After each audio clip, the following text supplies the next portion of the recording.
Hi hello ನಮಸ್ಕಾರ. ನೀತಿ ಲಾಗ್ಸ್ಗೆ ನಿಮಗೆಲ್ಲ ಪ್ರೀತಿಯ ಸ್ವಾಗತ ಸುಸ್ವಾಗತ. ಇಲ್ಲಿವರೆಗೂ ಬೇರೆ ಬೇರೆ ಥರದ್ದು ವೀಡಿಯೋಸ್ಗಳನ್ನು ನಾರ್ಮಲ್ ಆಗಿ ಮಾಡಿದ್ದೀನಿ. ಅಂತಂದರೆ ನಾನು ಎಲ್ಲರೂ ಟ್ರಾವೆಲ್ ಮಾಡಿದರೆ, ದೇವಸ್ಥಾನಕ್ಕೆ ಹೋಗಿದ್ರೆ, ಮತ್ತು ನನ್ನ ಕೆಲಸದ ಬಗ್ಗೆ. ಬಟ್ ಇದು ತುಂಬ ಜನ ಕೇಳಿದಂಥ ಲಾಗ್ಸ್, ಇದೊಂದು ಲಾಗ್ಸ್ ನೀವು ಮಾಡಿ ಅಂತ. ಅದೇ ನಮ್ಮ ಊರಿನ ಲಾಗ್ಸ್, ಮಲೆನಾಡು ಹೇಗಿರುತ್ತೆ, ಮಲೆನಾಡಿನ ನೇಚರ್ ಏನು. ಈಗ ಆಲ್ರೆಡಿ ತುಂಬ ಸಿನಿಮಾಗಳಲ್ಲಿ ನೋಡಿಬಿಟ್ಟಿದ್ದೀರಾ. ಬಟ್ ತುಂಬ ಆಳವಾಗಿ ರಿಯಲ್ ಆಗಿ ನಾವು ಮನೇಲಿ ಹೇಗಿರ್ತೀವಿ, ನಮ್ಮ ಮನೆ ವಾತಾವರಣ ಹೇಗಿರುತ್ತೆ, ಇದೆಲ್ಲವನ್ನು ಈ ಲಾಗ್ಸಲ್ಲಿ ಹೇಳ್ತಾ ಹೋಗ್ತೀನಿ. ಫಾರ್ ಶೋರ್ ಈ ಲಾಗ್ಸ್ ಫುಲ್ಲಾಗಿ ನೋಡಿದ್ಮೇಲೆ ಒಂದಿನ ನಮ್ಮನ್ನು ನಿಮ್ಮ ಊರಿಗೆ ಕರ್ಕೊಂಡು ಹೋಗಿ ಅಂತ ಖಂಡಿತ ಹೇಳ್ತೀರಾ. ಸೊ ಅದಕ್ಕಿಂತ ಮುಂಚಿತವಾಗಿ ನೀವು ಮಾಡಬೇಕಾಗಿರೋದು ನೀತಿ ಲಾಗ್ಸ್ನ ಸಬ್ಸ್ಕ್ರೈಬ್ ಮಾಡಿದ್ರೆ ಈ ಥರದ ಇನ್ನೊಂದಷ್ಟು ವೀಡಿಯೋಸ್ಗಳನ್ನು ನಾನು ನಿಮಗೆ ತೋರಿಸ್ತಾ ಹೋಗ್ಬೋದು. ಮೊದಲು ಸಬ್ಸ್ಕ್ರೈಬ್ ಮಾಡಿ, ಬೆಲ್ ಐಕಾನನ್ನು ಪ್ರೆಸ್ ಮಾಡಿ. ಎಸ್, ಇದು ನಮ್ಮ ದೊಡ್ಡಮ್ಮನ ಮನೆ, ಅಂದರೆ ಅಮ್ಮನ ಅಕ್ಕನ ಮನೆ. ನಾವು ಹುಟ್ಟಾಗ ನಾವು ಹೆಚ್ಚಾಗಿ ನಮ್ಮ ಮನೆಗಿಂತ ನಮ್ಮ ದೊಡ್ಡಮ್ಮ ಮನೆ, ಅಜ್ಜಿ ಮನೆ ಇಲ್ಲೇ ಬೆಳೆದಿರೋದು ಜಾಸ್ತಿ. ಯಾಕಂದರೆ ನಮ್ಮನೆ ಸ್ವಲ್ಪ ಸಿಟಿಗಾದಂಗಿದೆ. ಹಾಗಾಗಿ ನಾವು ರಜಾ ಬಂತು ಅಂತಂದರೆ ಇಲ್ಲಿಗೆ ಹೋಗ್ತಿದ್ವಿ. ಮತ್ತು ಇಲ್ಲೆಲ್ಲ ಅಣ್ಣ ಅಕ್ಕಂದ್ರೆಲ್ಲ ಇರ್ತಿದ್ರಲ್ಲ. ಸೊ ಬೇಸಿಗೆಯಲ್ಲಿ ಹೋಗಿ ಆಟ ಆಡೋದಕ್ಕೆ, ಎಲ್ಲರೂ ಒಟ್ಟಿಗೆ ಇರೋದಕ್ಕೆ ಖುಷಿ ಅಂತ ಅನಿಸ್ತಾ ಇತ್ತು. ಇದು ನಮ್ಮ ಅಮ್ಮನ ಅಕ್ಕನ ಮನೆ, ಅನ್ನಪೂರ್ಣ ಅಂತ ಅವ್ರ ಹೆಸರು. ಇಲ್ಲಿ ಇಬ್ಬರು ಅಣ್ಣಂದರು ಇದ್ದಾರೆ, ಅತ್ತಿಗೆದಿರಿಬ್ಬರು ಇದ್ದಾರೆ, ಮತ್ತು ಅವ್ರ ಮಕ್ಕಳು ಇದ್ದಾರೆ. ಮತ್ತು ನಮ್ಮ ಅಪ್ಪಯ್ಯ ಅಮ್ಮ ಅಂದರೆ ದೊಡ್ಡಮ್ಮ ದೊಡ್ಡಪ್ಪ ಇದ್ದಾರೆ. ಸೊ ಅದಕ್ಕಿಂತ ಮುಂಚೆ, ಅಂದರೆ ನಾವೆಲ್ಲ ಚಿಕ್ಕವರಿದ್ದಾಗ, ಮದುವೆ ಆಗೋಕ್ಕಿಂತ ಮುಂಚೆ ಇಬ್ಬರು ಅಣ್ಣಂದರು, 3 ಜನ ಅಕ್ಕಂದರು ಇದ್ದರು. ರೇವಣ್ಣ, ಅನಿಲ, ಮತ್ತು ಸುವರ್ಣ, ಹರಿಣಾಕ್ಷಿ ಮತ್ತು ಸರಿತಾ, ಇಷ್ಟು ಜನ ಇದ್ದರು. ಸೊ ಇಲ್ಲಿಗೆ ನಾವು ಬರ್ತಿದ್ವಿ. ಅವರೆಲ್ಲ ದೊಡ್ಡೋರಲ್ವಾ, ನಮಗೆಲ್ಲ ಹೇಳ್ಕೊಡ್ತಾಯಿದ್ರು. ಚೆನ್ನಾಗಿ ಎಂಜಾಯ್ ಮಾಡ್ತಿದ್ವಿ. ಅಣ್ಣ ಅಕ್ಕ ಎಲ್ಲಾದರೂ ಹೋಗ್ತಿದ್ರೆ ಅವ್ರ ಜೊತೆಗೂ ಹೋಗ್ತಾ ಇದ್ವಿ.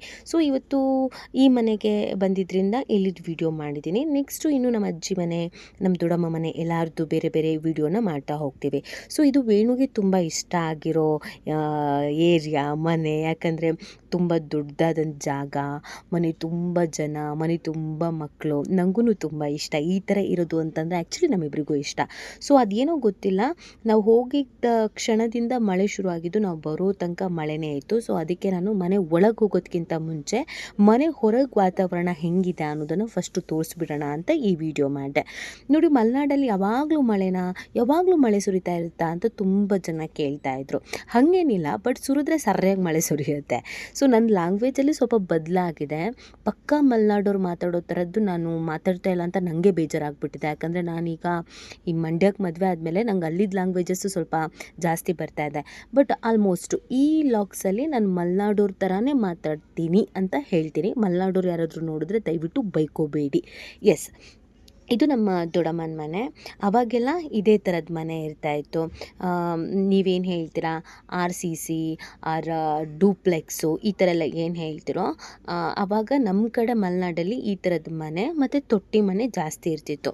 ಈ ಕಂಡಿ ನೋಡಿ, ಈ ಗ್ಯಾಪ್ ಜೋಡಿಸಿರ್ತಾರಲ್ಲ. ನಮ್ಮ ಅಜ್ಜಿ ಮನೆಯೂ ಹಿಂಗೆ ಇದ್ದಿದ್ದು, ನಮ್ಮ ದೊಡ್ಡಮ್ಮನ ಮನೆಯೂ ಹಾಗೆ ಇದೆ. ಇದು ಮನೆ ಮುಂದಿನ ಜಾಗ. ಮನೆ ಮುಂದೆನೇ ತೋಟ ಇದೆ. ನೀವು ಇದನ್ನು ನೋಡ್ತಾ ಇದ್ದೀರಲ್ವಾ, ಇದ್ರ ಹಿಂದೆ ನಿಮಗೆ ಕಾಣಿಸ್ತಿರ್ಬೋದು, ಅಡಿಕೆ ಮರ ಎಲ್ಲ ಇದೆ. ಇದು ಕಣ ಅಂತ ಹೇಳ್ತೀವಿ ಈ ಜಾಗನ. ಅಂದರೆ ನಾವು ಒಕ್ಕಲಾಟ ಮಾಡ್ತೀವಿ ಅಲ್ಲ, ಭತ್ತನ ಮಾಡ್ತೀವಿ ಅಲ್ಲ, ಅದು ಒಕ್ಕಲಾಟ.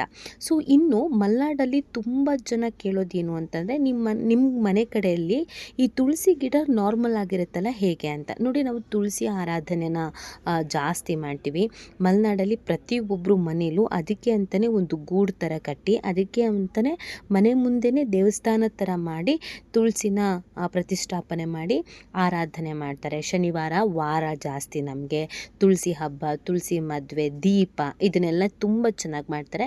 ಎದ್ದಿದ ತಕ್ಷಣ ಮನೆಯಿಂದ ಹೊರಗಡೆ ಹೋಗಿ ತುಳಸಿ ಗಿಡ ನೋಡಿ ಮತ್ತು ಆಮೇಲೆ ಪೂಜೆ ಮಾಡೋದು ಇಲ್ಲಿರೋ ಒಂದು ವಾಡಿಕೆ. ಸೊ ಎಲ್ಲರ ಮನೇಲೂ ಈ ತುಳಸಿ ಗಿಡ, ಈ ತುಳಸಿ ಏನು ದೇವಸ್ಥಾನ ಥರ ಇರುತ್ತೋ ಅದು ಇದ್ದೇ ಇರುತ್ತೆ. ಇದು ಮನೆಯ ಒಳಗಡೆ ಭಾಗ. ಆಗೆಲ್ಲ ಹಳೆ ಕಾಲದಲ್ಲಿ ಈ ಥರದ್ದು ನೆಲ ಎಲ್ಲ ಎಷ್ಟು ಚೆಂದ, ರೆಡ್ ಆಕ್ಸೈಡು ನೆಲ ನೋಡೋದಕ್ಕೆ ಒಂಥರ ಚೆಂದ. ಆ ನೆಲದ ಮೇಲೆ ನಾವು ಕೌಡೆ ಆಡಿಕೊಂಡು ತುಂಬ ಚೆನ್ನಾಗಿರ್ತಿತ್ತು. ಇದು ನಮ್ಮ ಅಪ್ಪಯ್ಯ, ಅಂದರೆ ನಮ್ಮ ದೊಡ್ಡಪ್ಪನದು ಕಾಟು. ಇವ್ರ ಮನೆ ಫುಲ್ಲು ಇದೇ ಥರ ಮರದಲ್ಲೇ ಇರೋದು. ನೀವು ಕುವೆಂಪು ಮನೆಯವರು ನೋಡಿದ್ರೂ ನಿಮಗೆ ಗೊತ್ತಿರತ್ತೆ, ಆ ಮನೆಯೂ ಹಾಗೆ ಇತ್ತು, ಇಲ್ಲೂ ಹಾಗೆ ಇದೆ. ಸೊ ಇದು ಕಂಪ್ಲೀಟಾಗಿ ಆಗಿನ ಕಾಲದಲ್ಲೇ ಮರದಿಂದ ತುಂಬ ಫಿನಿಶಿಂಗು ಎಷ್ಟು ಚೆನ್ನಾಗಿ ಬಂದಿದೆ, ನೋಡೋಕ್ಕೂ ಒಂಥರ ಚೆನ್ನಾಗಿ ಅನಿಸುತ್ತೆ. ಕಿಟಕಿ ಆಗಿರ್ಬೋದು, ಇದು ನಾವೇನು ಸೆಲ್ಫ್ ಅಂತ ಹೇಳ್ತೀವೋ ಅಥವಾ ಕಬೋರ್ಡ್ ಅಂತ ಹೇಳ್ತೀವೋ ಅದಕ್ಕೆ ಅದೇ ಥರ ಇಲ್ಲೆಲ್ಲ ಒಳಗಡೆ ಎಲ್ಲ ಇಟ್ಕೊಳ್ಳೋಕೆ ಐಟಮ್ಸು ಅಂತ ಮಾಡಿರೋದು ಇದೆಲ್ಲ ಕಿಟಕಿ. ಪ್ರತಿಯೊಂದೂ ಕೂಡ ತುಂಬ ಅಂದರೆ ತುಂಬ ಚೆನ್ನಾಗಿ ಅನಿಸುತ್ತೆ. ಮನೆ ಎಲ್ಲ ಭಾಗದಲ್ಲೂ ಇದೇ ಥರ ಕಿಟಕಿ ಇರುತ್ತೆ, ಇದೇ ಥರ ಬಾಗಿಲು ಇರುತ್ತೆ. ಸೊ ಇದು ಮಲೆನಾಡು ಮನೆ ಅನ್ನೋದಕ್ಕೆ ಫೇಮಸ್ಸು. ಮಲೆನಾಡಿನ ಮನೆಗಳು ಎಲ್ಲವೂ ಕೂಡ ಆಲ್ಮೋಸ್ಟ್ ಹಿಂದಿನ ಕಾಲದಲ್ಲಿ ನಾವು ನೋಡಿದಾಗ ಇದೇ ಥರ ಇರ್ತಿತ್ತು. ಈಗ ಬಿಡಿ ಎಲ್ಲ ಓದ್ಕೊಂಡ್ಮೇಲೆ, ಈಗೆಲ್ಲ ಸಿಟಿಗೆ ಹೋದ್ಮೇಲೆ, ಒಳ್ಳೊಳ್ಳೆ ಕೆಲಸ ಸಿಕ್ಕಿದ್ಮೇಲೆ ಅಪ್ಪ ಅಮ್ಮಂದ್ರಿಗೆ ಹೇಳಿ ಮನೆನ ಚೇಂಜ್ ಮಾಡೋಣ ಅಂತ ಹೇಳಿ ಮನೆ ಚೇಂಜ್ ಮಾಡ್ತಾರೆ. ಅಥವಾ ತುಂಬ ವರ್ಷ ಹಳೇದಾಗಿರೋದ್ರಿಂದ ಇಲ್ಲ ತುಂಬ ಹಳೇದಾಗಿದೆ, ಮನೆ ಒಡೆದ್ಬಿಟ್ಟು ಹೊಸದು ಕಟ್ಟೋಣ ಅಂತ ಕಟ್ತಾರೆ. ಬಟ್ ಇದು ನಮ್ಮ ಸ್ವಂತಿಕೆ, ಅಂದರೆ ನಮ್ಮದು ಅಂತ ಒಂದಿರುತ್ತಲ್ಲ, ಇದು ಮಲೆನಾಡು ಭಾಗದಲ್ಲಿ ಫೇಮಸ್ಸು ಅಂತ ಆ ಥರ. ಇದು ಬಾಗಿಲಲ್ಲಿ ಡಿಸೈನ್ಸ್ಗಳಾಗಿರ್ಬೋದು ನೋಡಿ. ಆಗಿನ ಕಾಲದಲ್ಲೇ ನಾವು ಹೆಬ್ಬಾಗಿಲು ಅಂತ ಏನು ಹೇಳ್ತೀವೋ, ಮನೆ ಮುಖ್ಯ ದ್ವಾರ ಅಂತ ಏನು ಹೇಳ್ತೀವೋ, ಅದಕ್ಕೆ ಎಷ್ಟು ಡಿಸೈನ್ ಆಗಿ ಎಷ್ಟು ಚೆನ್ನಾಗಿ ಕೆತ್ತನೆ ಮಾಡಿದ್ದಾರೆ ನೋಡಿ. ಇದು ಹೊಸ್ಲು ಇದು ಮನೆ ಒಳಗಡೆದಾದ್ರೂ ಇದೇ ಮೇನ್ ಹೊಸ್ಲು ಆಗಿರೋದ್ರಿಂದ ಅದನ್ನು ಪ್ರತಿನಿತ್ಯ ಪೂಜೆ ಮಾಡಿ ಅದಕ್ಕೆ ಅರಿಶಿನ ಕುಂಕುಮ ಇಟ್ಟು ರಂಗೋಲಿ ಇಟ್ಟು ಅದನ್ನು ಪ್ರತಿನಿತ್ಯ ಮಾಡಲೇಬೇಕು. ಇದೆಲ್ಲ ಸಜ್ಜೆ. ನೀವೆಲ್ಲ ಸಜ್ಜೆ ಅಂತಲೇ ಹೇಳ್ತೀರಾ ಅಂತ ಅಂದ್ಕೊಳ್ತೀನಿ. ಅದ್ರ ಮೇಲ್ಗಡೆ ಎಲ್ಲ ಪಾತ್ರೆ, ನಮಗೆ ಬೇಕಾಗಿರೋ ಐಟಮ್ಸು, ದೇವರು ಫೋಟೋಸ್ಗಳು, ಇದು ಮೇಲ್ಗಡೆ ಹತ್ತೋಗೋದಕ್ಕೆ. ಅದ್ರದ್ದು ವೀಡಿಯೋನು ಮಾಡಿದ್ದೀನಿ, ಆಮೇಲೆ ತೋರಿಸ್ತೀನಿ. ಡುಪ್ಲೆಕ್ಸ್ ಮನೆ ಅಂತ ನೀವೇ ಹೇಳ್ತಿದ್ರು, ಅದು ನಾವು ಅಟ್ಟ ಅಂತ ಹೇಳ್ತೀವಿ. ಸೊ ಅಟ್ಟಕ್ಕೆ ಮೇಲ್ಗಡೆ ಹೋಗೋದು. ಇದು ರೂಮ್ಸ್ಗಳು. ಇದು ಸಾಂಬಾರು ಸೌತೆ ಮೇಲ್ಗಡೆ ನೀವು ನೋಡ್ತಾ ಇರೋದು. ನೀವು ಮಲೆನಾಡವ್ರು ಸಾಂಬಾರು ಸೌತೆ ಜಾಸ್ತಿ ತಿಂತೀರಾ ಅಲ್ವಾ ಅಂತ ತುಂಬ ಜನ ಕೇಳ್ತೀರಾ. ಎಸ್, ತುಂಬ ಇಷ್ಟ ಸಾಂಬಾರು ಸೌತೆ ಅಂದರೆ. ಇದು ನಮ್ಮ ದೊಡ್ಡಮ್ಮ. ಪಾಪ ವೀಡಿಯೋ ಮಾಡ್ತಾಯಿದ್ದೀನಿ ಅಮ್ಮ ನಿಂತ್ಕೊ ಅಂತಂದೆ, ನಿಂತ್ಕೊಂಡ್ರು. ಅಯ್ಯೋ ಇಷ್ಟ ಇಲ್ದಿದ್ರು ನಿಂತಿರ್ತಾರೆ ಇವಳ್ದೊಂದು ವೀಡಿಯೋ ಅಂತ ಅಂದ್ಬಿಟ್ಟು. ಇದು ನಮ್ಮ ದೊಡ್ಡಮ್ಮ ಸ್ವಲ್ಪ ಸ್ಟ್ರಿಕ್ಟು, ಅಂದರೆ ನೀಟಾಗಿ ಕೆಲಸ ಎಲ್ಲ ಹೇಳ್ಕೊಡೋದು, ಹೀಗೆ ಗುಡಿಸ್ಬೇಕು, ಹೀಗೆ ಒರೆಸ್ಬೇಕು, ಇಷ್ಟು ನೀಟಾಗಿರಬೇಕು, ಹೀಗೆಲ್ಲ ಹೇಳ್ಕೊಡೋದು ನಮ್ಮ ದೊಡ್ಡಮ್ಮ. ಹಾಗಾಗಿ ನಾನು ಚಿಕ್ಕಕ್ಕಿರ್ತಾ ಹೋಗ್ತಾನೆ ಇರಲಿಲ್ಲ, ಕಸ ಗುಡಿಸೋಕೆ ಹೇಳ್ತಾರೆ, ಒರೆಸೋಕೆ ಹೇಳ್ತಾರೆ ಅಂತ. ಪಾಪ ತುಂಬ ಚೆನ್ನಾಗಿ ಕೆಲಸ ಎಲ್ಲ ಹೇಳ್ಕೊಟ್ಟು ನಮ್ಮನ್ನು ಬೆಳೆಸಿದ್ದಾರೆ. ಸೊ ಮನೆ ಒಳಗೆ ಹೋದ್ಮೇಲೆ ದೊಡ್ಡಮ್ಮನೆಲ್ಲ ಮಾತಾಡಿಸಿ ಒಂದು ಸ್ವಲ್ಪ ಹೊತ್ತು ಹೊರಗಡೆ ಹೋಗಿ ಬರ್ತೀವಿ ಅಂತ ಅಂದ್ಬಿಟ್ಟು ಅಲ್ಲೇ ಮನೆ ಕೆಳಗಡೆನೆ ಇದನ್ನು ನಾವು ಸಾರ ಅಂತ ಹೇಳ್ತೀವಿ. ಅಂದರೆ ಹಳ್ಳ, ನದಿ ಈ ಥರದ್ದು ದಾಟೋದಕ್ಕೆ ಅಂತ ನಾವು ಮಾಡ್ಕೊಂಡಿರ್ತೀವಿ, ಕೈ ಸಾರ ಅಂತ ಕೂಡ ಹೇಳ್ತಾರೆ. ಸೊ ಈ ಸಾರನ ದಾಟ್ಕೊಂಡು ಬರೋದು ನಾವು ಚಿಕ್ಕಕ್ಕಿರ್ಬೇಕಾದ್ರೆ ದೊಡ್ಡ ಸಾಹಸ. ಎಷ್ಟೋ ಸತಿ ಕೆಳಗಡೆ ಬಿದ್ದೋಗಿದ್ದಿದೆ, ಭಯ ಆಗುತ್ತೆ, ಗಾಳಿ ಬಂದು ಬಿದ್ದೋಗಿರೋದು ಕೂಡ ಇದೆ. ಸೊ ಆ ಸಾರನ ನಾನು ಹೀಗೆ ನಿಧಾನಕ್ಕೆ ದಾಟ್ಕೊಂಡು ಬಂದೆ. ಇಲ್ಲಿಂದ ನಿಂತ್ಕೊಂಡು ಮನೆ ನೋಡಿದ್ರೆ ತುಂಬ ಹತ್ತಿರಕ್ಕೆ ಕಾಣಿಸುತ್ತೆ. ವಾತಾವರಣ ಇರೋದೇ ಹೀಗೆ. ಒಂದು ಮನೆ ಮುಂದೆ ತೋಟ, ಪಕ್ಕದಲ್ಲಿ ಹರಿತಾ ಇರೋ ಹಳ್ಳ ಮತ್ತು ಹಸಿರು, ಇದನ್ನೆಲ್ಲ ನೋಡ್ತಾ ಇದ್ದರೆ ಆ ಊರನ್ನ ಬಿಟ್ಟು ಬರೋದಕ್ಕೆ ಹೆಂಗಾದರೂ ಮನಸ್ಸು ಬರುತ್ತೆ ಹೇಳಿ ನೋಡೋಣ. ನಮಗೆ 4 ದಿನ ರಜೆ ಕೊಟ್ಟರೆ ಎಂತ 4 ದಿನ ರಜೆ ಸಾಕಾಗತ್ತೆ. ಯಾವಾಗಲೂ ಧೋ ಅಂತ ಹರಿತಾ ಇರೋ ಹಳ್ಳ ಇದು. ಇಲ್ಲಿ ನಾವು ಚಿಕ್ಕಕ್ಕಿರ್ತಾ ಎಲ್ಲ ಆಟ ಆಡ್ತಾ ಇದ್ವಿ. ಮಗ ಸ್ವಿಮ್ಮಿಂಗ್ ಪೂಲ್ಗೆ ಹೋಗಬೇಕು ಅಂತ ಹೇಳ್ತಾ ಇದ್ದ. ಅವ್ನು ಮಲೆನಾಡಲ್ಲೇ ಬೆಳೀತಾ ಇರೋದ್ರಿಂದ ಅವನಿಗೆ ತೀರಾ ಕಾಮನ್ ಆಗಿಬಿಟ್ಟಿದೆ. ಅಲ್ಲಿ ಹಳ್ಳ ಇದೆ, ಇಲ್ಲಿ ಮರ ಇದೆ ಅಂತ. ಬಟ್ ನಮಗೇನು ಅಂತಂದರೆ ನಮಗೂ ಅದು ಕಾಮನ್, ಬಟ್ ಈಗ ಅಪರೂಪಕ್ಕೆ ಊರಿಗೆ ಹೋಗ್ತಿರೋದ್ರಿಂದ ನಾವು ಹೋಗಬೇಕು ಅಂತ ಅನಿಸ್ತಾ ಇರುತ್ತೆ. ಸೊ ಹಾಗಾಗಿ ಒಂದು ಸ್ವಿಮ್ಮಿಂಗ್ ಪೂಲ್ ನೋಡಬೇಕು ಅಂತ ಹಠ ಮಾಡ್ತಿದ್ರಿಂದ ಸಿರಿಗಳಲೆ ಅಂತ ಈ ಊರ ಹೆಸರು. ನಿಮಗೆ ಬಾಳೆಹೊನ್ನೂರಿಗೆ ಹೋಗೋ ರೂಟಲ್ಲಿ ಸಿಗುತ್ತೆ ಮೂಡುಬಾಗಿಲು ಅಂತ. ಮೂಡುಬಾಗಿಲಿಂದ ಸ್ವಲ್ಪ ಒಳಗಡೆ ಹೋದರೆ ಸಿರಿಗಳಲೆ ಅಂತ ಇದೆ ನಮ್ಮ ದೊಡ್ಡಮ್ಮನ ಮನೆ. ಅಲ್ಲಿ ಕರ್ಕೊಂಡು ಬಂದ್ವಿ. ಸಿರಿಗಳಿಗೆ ಹೋಗೋಣ ಬಾ ಅಂತ ಅಂದಾಗ ಅವನು ಖುಷಿ ಆಯಿತು ಅಲ್ಲಿ, ಯಾಕಂದರೆ ಮಕ್ಕಳೆಲ್ಲ ಇದ್ದಾರಲ್ಲ, ನಮ್ಮ ಅಣ್ಣನ ಮಕ್ಕಳೆಲ್ಲ ಇದ್ದಾರಲ್ಲ, ಸೊ ಅವ್ರ ಜೊತೆಗೆ ಆಟ ಆಡ್ಕೋಬಹುದು ಅಂತ. ಇದು ಗದ್ದೆ, ಈ ನಾಟಿ ಮಾಡಿದ್ರು ಭತ್ತ ಬೆಳೀತಾರಲ್ಲ ಅದೇ ಗದ್ದೆ. ಈ ಅಂಚಲ್ಲಿ ನಡ್ಕೊಂಡು ಹೋಗೋದೇ ಒಂಥರ ಖುಷಿ. ತುಂಬ ಸ್ಟ್ರೈಟಾಗೂ ಇರಲ್ಲ, ಆಮೇಲೆ ದೊಡ್ಡ ಜಾಗನೂ ಇರಲ್ಲ, ನೀಟಾಗಿ ಬ್ಯಾಲೆನ್ಸ್ಡಾಗಿ ಹೋಗಬೇಕು. ಚಿಕ್ಕಕ್ಕಿರ್ಬೇಕಾರೆ ಇಂದಲೂ ಇದೊಂಥರ ನನಗೆ ಕ್ರೇಜು. ಇದರಲ್ಲಿ ನೀಟಾಗಿ ಸ್ಟೈಲಾಗಿ ಡ್ಯಾನ್ಸ್ ಮಾಡ್ಕೊಂಡೆಲ್ಲ ಹೋಗೋದು ಹುಚ್ಚಿತ್ತು. ಈಗ ದೊಡ್ಡವಳಾಗ್ಬಿಟ್ಟಿದ್ದೀನಲ್ಲ, ಅದಕ್ಕೆ ಡೀಸೆಂಟಾಗಿ ಹೋದೆ.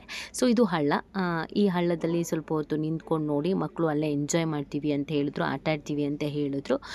ಮಳೆಯಲ್ಲಿ ನೀರಲ್ಲಿ ಇಳಿಸೋ ತನಕ ಬಿಟ್ಟಿಲ್ಲ ನೋಡಿ. ನೀವು ಫಸ್ಟು ವೀಡಿಯೋ ಶುರುವಾದಾಗ ನೋಡಿದ್ರಿ, ಮಳೆ ಬರ್ತಾಯಿತ್ತು, ಸಡನ್ನಾಗಿ ಬಿಸಿಲು ಬಂತು.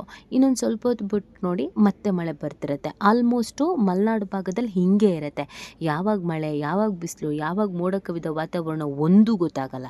ಹಿಂಗೆ ಅನ್ನಂಗೆ ಮಳೆ ಬರುತ್ತೆ, ಹಿಂಗೆ ಅನ್ನಂಗೆ ಬಿಸಿಲು ಬರುತ್ತೆ. ಬಟ್ಟೆ ಒಣಗಾಕೋದು, ಇನ್ನೇನು ಮೋಡ ಆಯಿತು ಅಂತ ಒಳಗಡೆ ಎತ್ಕೊಬರೋದು, ಹಪ್ಪಳ ಒಣಗಾಕೋದು, ಇನ್ನೇನು ಮೋಡ ಆಯಿತು ಅಂತ ಒಳಗಡೆ ಎತ್ಕೊಬರೋದು. ಮಲೆನಾಡಲ್ಲಿ ಇದೇ ಥರದ್ದು ವಾತಾವರಣ ಇರುತ್ತೆ. ಸರ್ಯಾಗಿ ಬಿಸಿಲು ಬರ್ತಾ ಇರುತ್ತೆ, ಸರ್ಯಾಗಿ ಮಳೆ ಬರ್ತಾ ಇರುತ್ತೆ, ಹೀಗೆ ಇರುತ್ತೆ ಅಂತ ಹೇಳೋಕ್ಕೇ ಆಗಲ್ಲ ಹಾಗಿರತ್ತೆ. ಸೊ ನೀರಲ್ಲಿ ಸ್ವಲ್ಪ ಹೊತ್ತು ಆಟಾಡಬೇಕು ಅಂತ ಮಕ್ಕಳೆಲ್ಲ ಹೇಳಿದ್ರಿಂದ ಅಲ್ಲಿ ನಿಂತ್ಕೊಂಡು ಅವ್ರನ್ನ ಸ್ವಲ್ಪ ಹೊತ್ತು ಆಟ ಆಡ್ಸಿದ್ವಿ. ನೀರಲ್ಲೆಲ್ಲ ಸ್ವಿಮ್ ಮಾಡ್ತೀವಿ ಅಂತ ಮಾಡಿದ್ರು. ನಾವು ಆಲ್ಮೋಸ್ಟು ಚಿಕ್ಕಕ್ಕಿರಬೇಕಾದ್ರೆ ಇಲ್ಲಿ ಬಂದು ಮೀನು ಹಿಡಿಯೋದು. ನಿಮಗೆ ಗೊತ್ತಾ, ಈ ಊರಲ್ಲೆಲ್ಲ ಡ್ರಿಂಕ್ಸ್ ಮಾಡಿರೋ ಬಾಟಲ್ಗಳಿರ್ತಿತ್ತಲ್ಲ, ಅದ್ರ ಒಳಗಡೆ ನಾವು ಅನ್ನನೆಲ್ಲ ಹಾಕಿ ಕೋಳಿದು ಪಚ್ಚಿನೆಲ್ಲ ಹಾಕಿ ಏಡಿ ಹಿಡಿಯೋದಂತೆ, ಮೀನು ಹಿಡಿಯೋದಂತೆ, ಆ ಬಾಟ್ಲು ಒಳಗಡೆ ಮೀನು ತೊಗೊಂಡೋಗಿ ಮೀನು ಸಾಕ್ತೀವಿ ಅಂತ ಹೇಳೋದಂತೆ. ನೀವೆಲ್ಲ ಈಗ ಅಕ್ವೇರಿಯಮ್ ಅಂತ ಏನು ದುಡ್ಡು ಕೊಟ್ಟು ತೊಗೊಬಂದು ಶೋ ಇಡ್ತಿದ್ದೀರೋ, ನಾವು ಅದನ್ನು ಚಿಕ್ಕ ವಯಸ್ಸಲ್ಲೇ ಆ ಬಾಟ್ಲು ಒಳಗಡೆ ಮೀನು ಹಾಕ್ಕೊಂಡು, ಅದು ಈ ಹಳ್ಳದಲ್ಲಿ ಚಿಕ್ಕದು ಎಷ್ಟೆಷ್ಟು ಥರದ್ದು ಮೀನುಗಳು ಸಿಗುತ್ತೆ ಗೊತ್ತಾ, ಚಿಕ್ಕವು ಒಂಥರ ಕಲರ್ ಮೀನುಗಳು. ಅದನ್ನೆಲ್ಲ ಹಿಡಿದು ಮನೆ ಒಳಗೆ ಇಟ್ಕೊಂಡು ಅದನ್ನು ಸಾಕೋದು, ಅದನ್ನೆಲ್ಲ ನಾವು ಚಿಕ್ಕ ವಯಸ್ಸಲ್ಲೇ ಮಾಡಿದ್ದೀವಿ.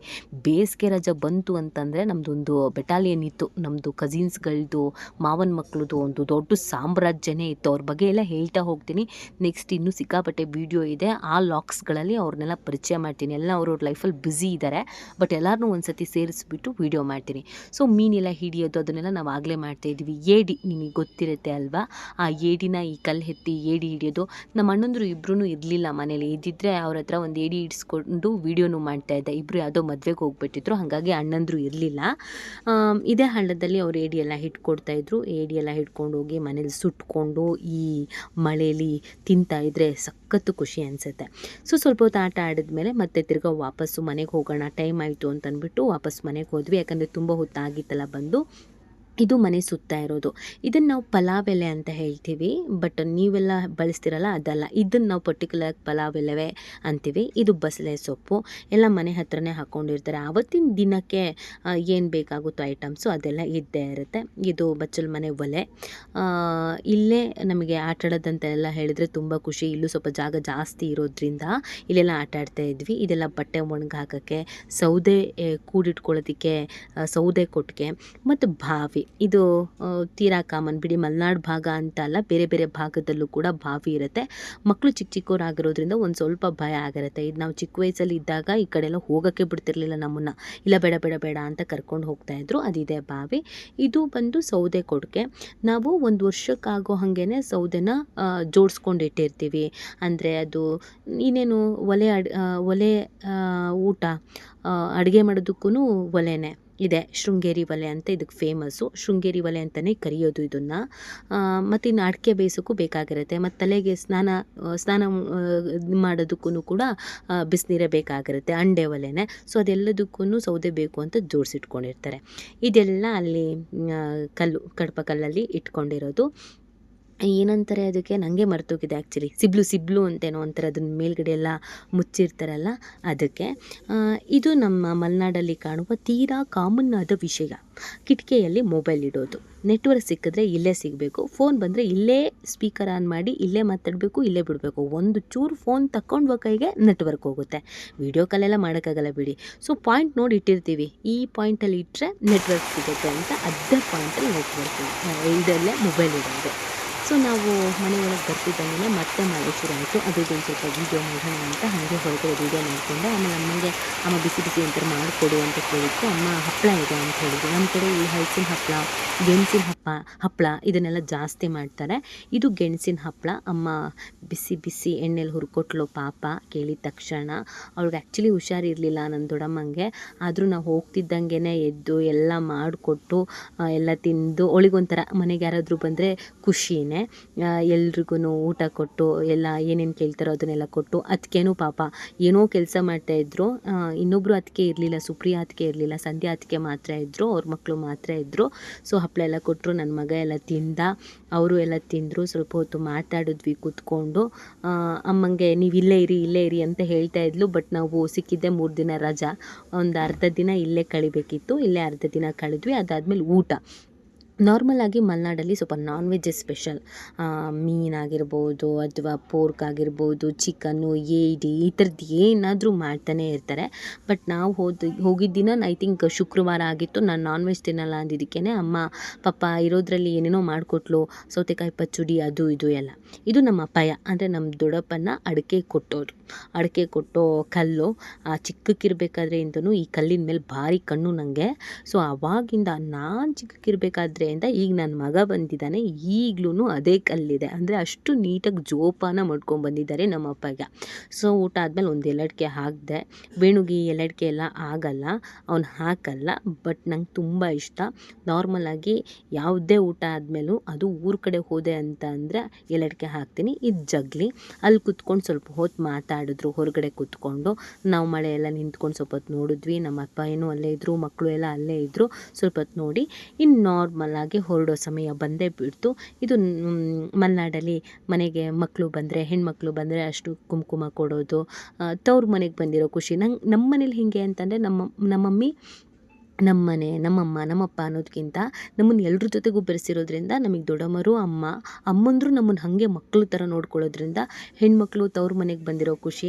ಅರ್ಶಿನ ಕುಂಕುಮ ಕೊಟ್ಟರು. ಅರ್ಶಿನ ಕುಂಕುಮ ತಗೊಂಡು ಅಮ್ಮನೊಂದು ಕಾಲಿಗೆ ಬಿದ್ದು ನಮಸ್ಕಾರ ಮಾಡಿಕೊಂಡು ಅಲ್ಲಿಂದ ಮತ್ತೆ ಹೊರಡೋ ಟೈಮ್ ಆಯಿತು. ಈಗ ನಾವು ಹೊರಡೋ ಟೈಮಲ್ಲಿ ಅಲ್ಲಿ ಕೊಟ್ಟಿಗೆ ಇತ್ತು. ಅಂದರೆ ನಾಯಿ ಕಟ್ಟಿ ಹಾಕೋದಕ್ಕೆ, ಮತ್ತು ಸೌದೆನೆಲ್ಲ ಕೂಡ ಹಾಕೋಕ್ಕೆ, ಕಾರ್ ನಿಲ್ಲಿಸೋದಕ್ಕೆ, ಅಡಿಕೆ ತಟ್ಟಿ ಇಡೋದಕ್ಕೆ. ಅದ್ರ ಪಕ್ಕದಲ್ಲಿ ಕಾಣಿಸ್ತಾ ಇದೆಯಲ್ಲ ಅದು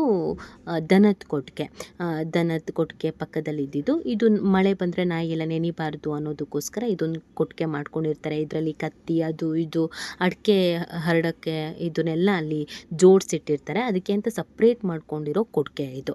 ಸೊ ಇದ್ರ ನೆಕ್ಸ್ಟಲ್ಲಿ ಇರೋದು ನಿಮಗೆ ದನದ ಕೊಟ್ಟಿಗೆ. ಇದು ಇಲ್ಲಿ ಒಂದು 4-5 ನಾಟಿ ಹಸು ಇದೆ. ಅಂದರೆ ಮಲೆನಾಡು ಗಿಡ್ಡ ಅಂತ ನೀವೇನು ಹೇಳ್ತಿರೋ ಅದನ್ನು ಸಾಕ್ತಾ ಇದ್ದಾರೆ.